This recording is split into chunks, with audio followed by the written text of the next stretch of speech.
कृष्ण की वाणी। बच्चे, तुम्हारी कामयाबी, तुम्हारी मेहनत एक दिन इस दुनिया में शोर मचवा देगी मेरे बच्चे, शोर। लेकिन अभी के लिए मेरे बच्चे शांति से काम करो।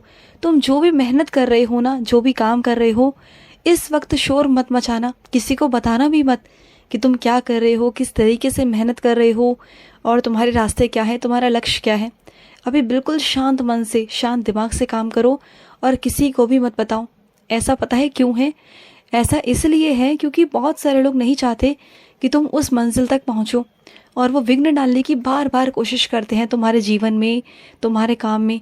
तो मैं चाहता हूँ कि इस बार मेरे बच्चे तुम काम करो तो बिल्कुल शांतिपूर्वक करो, जिससे जब तुम उस मंजिल तक पहुँच जाओ ना, तो अपने आप ही वो जो कामयाबी है ना, जो वो मेहनत है, शोर मचा देगी।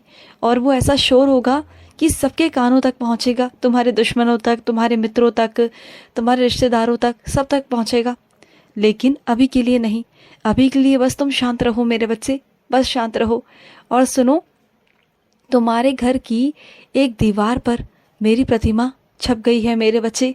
तुमने जो मेरी इतनी भक्ति की है ना, मुझसे इतना प्यार किया है, तुमने इतना प्यार किया है अपने गाना से कि मुझे साक्षात रूप में तुम्हारे घर की दीवार पर दर्शन देने पड़े तुम्हें। तुम्हारे घर की एक ऐसी दीवार है जहाँ पर मेरी छाप है, मेरी प्रतिमा है मेरे बच्चे। जाओ और गौर से देखना। और कभी कभी तो मैं एहसास भी हुआ था कि वो कहीं मेरे काना तो नहीं। हाँ मेरे बच्चे, वो मैं ही हूँ। मैं ही साक्षात रूप में, प्रतिमा के रूप में तुम्हारे घर पर आ चुका हूँ मेरे बच्चे। और तुम्हें ऐसा लगता है कि वो मैं नहीं हूँ, नहीं हूँ। मैंने तुम्हें बार बार बताने की कोशिश की कि मैं हूँ, लेकिन तुम समझ ही नहीं रहे थे। तो इसलिए मुझे अब खुद से आके तुम्हें कहना पड़ रहा है, तुम्हारे वहम को दूर करना पड़ रहा है कि नहीं, वो मैं ही हूँ। मेरे दर्शन करो। और सुनो, तुम जो मुझे आज श्रृंगारना चाहते हो ना, मेरी पूजा करना चाहते हो, आज दशहरा है और दशहरे वाले दिन तुम्हारे घर में पूजा होती है ना? तो आज पूजा के दिन तुम मेरा वस्त्र बदलना चाहते हो, मेरा स्नान कराना चाहते हो ना, और मेरा श्रृंगार भी करना चाहते हो। और तुमने मेरे लिए नए वस्त्र भी मंगाए हैं, मैं जानता हूँ मेरे बच्चे।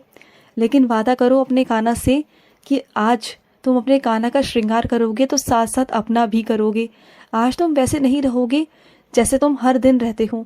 आज अपने आप को कुछ अलग तरीके से तैयार करोगे ना।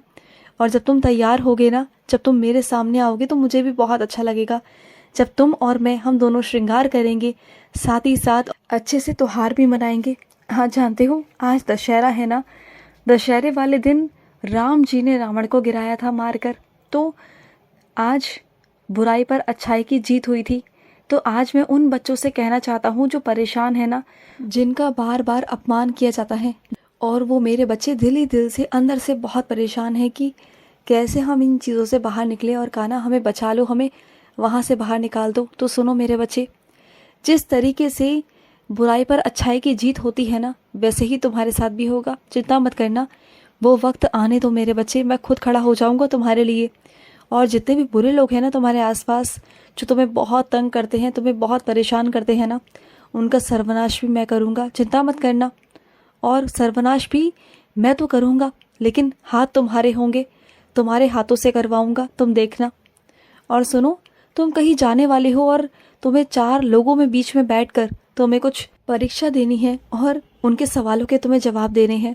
और तुम चाहते हो कि ज़्यादातर तुम्हारे सवालों के जवाब बिल्कुल ठीक हो और तुम आत्मविश्वास के साथ में सारे सवालों के जवाब दे सको। यही चाहते हो ना कि जो वो स्थान है वो तुम्हें मिल जाए, क्योंकि वहाँ पर तुम्हारे बहुत सारे प्रतियोगी होंगे। तो सुनो, ऐसा ही होगा। मुख तुम्हारा चलेगा, बातें तुम करोगे, सवाल के जवाब तुम दोगे, लेकिन शब्द मेरे होंगे। इतना कह दिया है तुमसे, तो अब समझ जाओ कि अब तुम्हें कुछ कहने की ज़रूरत ही नहीं है मुझे। शब्द मेरे होंगे, काना के होंगे। और जब तुम्हारे काना के शब्द होते हैं, जब तुम्हारा काना खुद खड़ा हो जाता है ना, तो वहाँ पर जीत तो निश्चित ही होती है मेरे बच्चे। तो डरना मत, बस अपना आत्मविश्वास मत खोना, खड़े रहना डट कर। और डरना तो बिल्कुल भी नहीं मेरे बच्चे, बिल्कुल नहीं, क्योंकि तुम बहादुर बच्चे हो, तुम मेरे बच्चे हो, और तुम जीत कर ही बाहर आओगे। ठीक है ना मेरे बच्चे?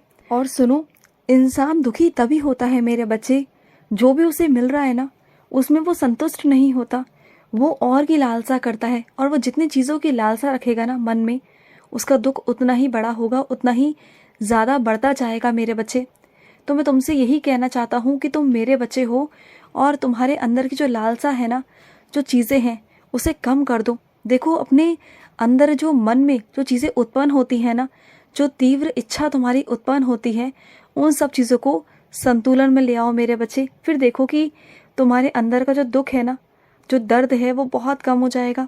तुम संतुष्ट रहना शुरू कर दो मेरे बच्चे। तुम्हें जो भी मिल रहा है ना मेरी तरफ से, जो भी मैं तुम्हारे लिए दे रहा हूँ ना, उसे स्वीकार करना शुरू कर दो। उसको अच्छे से प्यार से स्वीकार करना शुरू कर दो।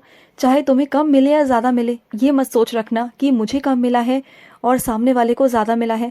बस ये सोचना कि मेरे कान्हा ने मेरे लिए जो दिया है वो मेरे लिए उचित है। शायद अगर मुझे ज़्यादा मिल जाता तो कुछ और ही घटित होता, और शायद सामने वाले को कम मिलता तो कुछ और ही होता। तो देखो, मैं सबको सबके हिसाब से देता हूँ। जो जैसा होता है उसके हिसाब से, उसके कर्मों के हिसाब से, उसके चीज़ों के हिसाब से चीज़ें उसे मिलती हैं मेरे बच्चे। तो जो भी जिसको जैसा भी मिलता है उसमें इंसान को संतुष्ट ही रहना चाहिए। क्या पता तुम्हारे पास में जो सुकून है ना, जिस सुकून से तुम सो पाते हो ना, वो सामने वाला सुकून से सो नहीं पाता, क्योंकि वो बस मुझसे धन मांगता है तो उसे मैं धन देता हूँ। लेकिन तुम्हें धन के साथ साथ सुख शांति भी देता हूँ, समृद्धि भी देता हूँ, खुशियाँ भी देता हूँ। तो वो उसके पास नहीं है तो तुम उसमें संतुष्ट रहो ना। तुम्हारे पास कितनी सारी चीज़ें हैं, तुम जानते हो। धन दौलत से सुकून शांति नहीं खरीदी जाती मेरे बच्चे। और सुनो, जहाँ भी तुम्हें मेरा सत्संग करने का मौका मिले, या मेरे कथा सुनने का मौका मिले, या फिर मेरी सेवा करने का मौका मिले ना, तो पीछे मत हटना। देखो घर के काम तो हो जाते हैं, तुम घर में ही उलझ जाते हो कि मैं आज नहीं जाऊँगा, मैं कल नहीं जाऊँगा। ऐसा मत किया करो, क्योंकि घर के काम तो होते रहेंगे मेरे बच्चे। लेकिन जो तुम इस धरती पर आए हो, जिन कर्मों को बनाने आए हो ना, वो कर्म ही तुम नहीं कर पाओगे तो कैसे चलेगा बताओ। देखो घर के काम तो आगे भी हो सकते हैं, तुम उसे संतुलन में भी कर सकते हो, आगे पीछे भी कर सकते हो, लेकिन वो मौका हर किसी के पास में नहीं होता। और अगर वो मौका तुम्हें मिल रहा है, तुम तक अगर मेरा नाम आ रहा है, तुम तक अगर मेरी सेवा पहुंच रही है ना, तो समझ जाओ कि मैं भेज रहा हूँ। और जब मैं सेवा भेजता हूँ ना, तो तुम्हें करनी चाहिए मेरे बच्चे, करनी चाहिए। कभी सेवा को मना नहीं करना चाहिए कि मेरे पास वक्त नहीं।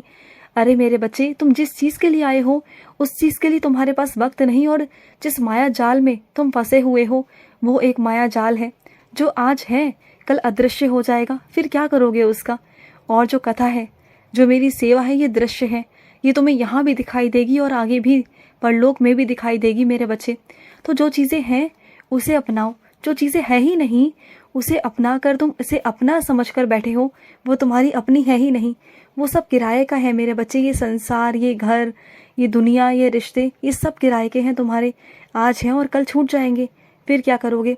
बस मेरा नाम है, तुम्हारा कृष्ण है जो तुम्हारा अपना है। मैं तुम्हारा इतना अपना हूँ कि तुम्हारा शरीर भी तुम्हारा अपना नहीं, तुम्हारा शरीर भी किराए का है, वो भी एक दिन तुम्हारा साथ छोड़ देगा। समझ गए ना इस बात को। इस बात की गहराई तक जाओ और सोचो, और उसके बाद आगे कदम बढ़ाना। और सुनो, जब तुम मेरे आगे खाना रखकर चले जाते हो तो कभी तुमने गौर किया, उसमें से मैं आकर निवाला खाकर जाता हूँ। कभी गौर करना, मैं उसमें से निवाला खाता हूँ मेरे बच्चे। तुमने कभी गौर नहीं किया, लेकिन अब गौर करना कि तुम्हारा कृष्ण आता है और मैं खाकर भी जाता हूँ। मैं प्रत्यक्ष रूप में अपनी निशानी छोड़कर भी जाता हूँ। और हाँ, खाने में ना तुलसी ज़रूर मिलाया करो, तुलसी ज़रूर रखा करो, जिससे मुझे वो खाना और प्रिय लगता है।